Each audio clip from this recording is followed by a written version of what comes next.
A brief history of the ukulele. So, something a lot of people know is that the ukulele is a Hawaiian instrument, but another thing that a lot of people don't know is one, how the ukulele came to be in Hawaii, and two, how it became popular in the rest of the mainland United States. And that's exactly what I'm going to tell you about today. So, let me take you back to Hawaii in the 1850s. Sugar plantations were the epicenter of the economy in the islands, and those plantations needed more workers. As such, Hawaii gained a lot of immigrants during that time, and many of them were from Portugal. And those Portuguese immigrants brought with them the instrument that would eventually inspire the ukulele, the machete, or braguina. This is a picture of a machete, and as you can see, it shares a lot of similarities with the ukulele in its general shape, the fact that it has 4 strings, but there's a lot of the key difference between the two instruments is the tunings. The machete was tuned the 4 strings to D, G, B, D, and the ukulele is usually tuned to G, C, E, A, or G, C, E, A, sounding like my dog has fleas. And so that's the perfect segue into the question of how did the ukulele, as its own separate instrument from the machete, gain its name?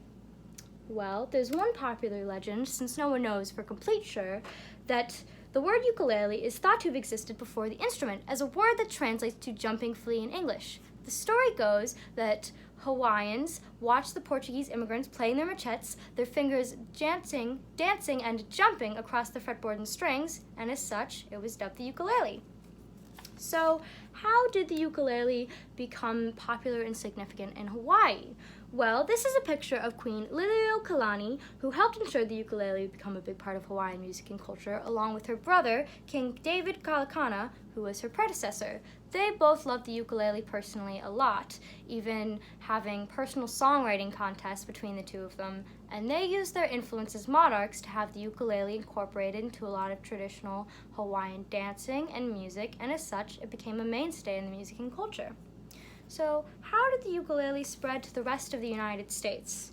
Well, in the early 1900s, Hawaii had a lot of tourism from Americans, and that was the first sort of exposure to the instrument, but on a widespread level, Americans were exposed to the ukulele in 1915. There was the Panama Pacific International Exposition, a World's Fair held in San Francisco, and there was an exhibit there, the Hawaiian Pavilion, and that showcased hula dancing and Hawaiian music, including the ukulele, and American musicians in attendance were enamored with the sweet sounds of the island instrument.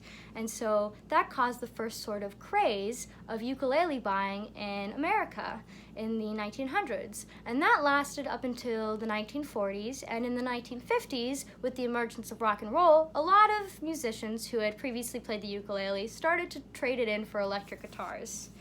So, ukulele playing still, as it went out of fashion in the US, it sort of stuck around in the sense that Hawaiian styles of playing the ukulele would influence other genres of music, even more guitar-dominated ones, like the beachy surf rock style popularized by the Beach Boys in the 60s. So, some famous artists, Hawaiian ukulele players, that helped spread its popularity in different eras. The first one is Don Ho, performer of the song Tiny Bubbles, and he was popular in the 1930s during that first sort of wave of popularity. And the second is Kamaka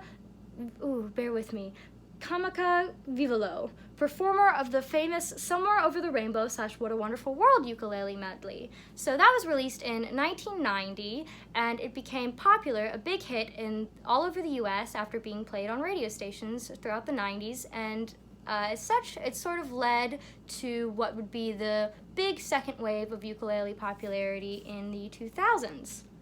So the ukulele today, popular artists like Train and Jason Mraz sort of helped to popularize the ukulele again in the 2000s with chart-topping hits like Soul Sister and I'm Yours, and the instrument found favor again among a lot of young musicians. This was sort of because of its aesthetic sound, the fact that it's super easy to pick up, and so it stays popular again today. And of course, throughout all this, it's been popular in Hawaii, and it's an instrument that's deeply ingrained in the culture, its people are proud of it, and it'll probably be a big part of its music forever. So thank you, and these are my sources.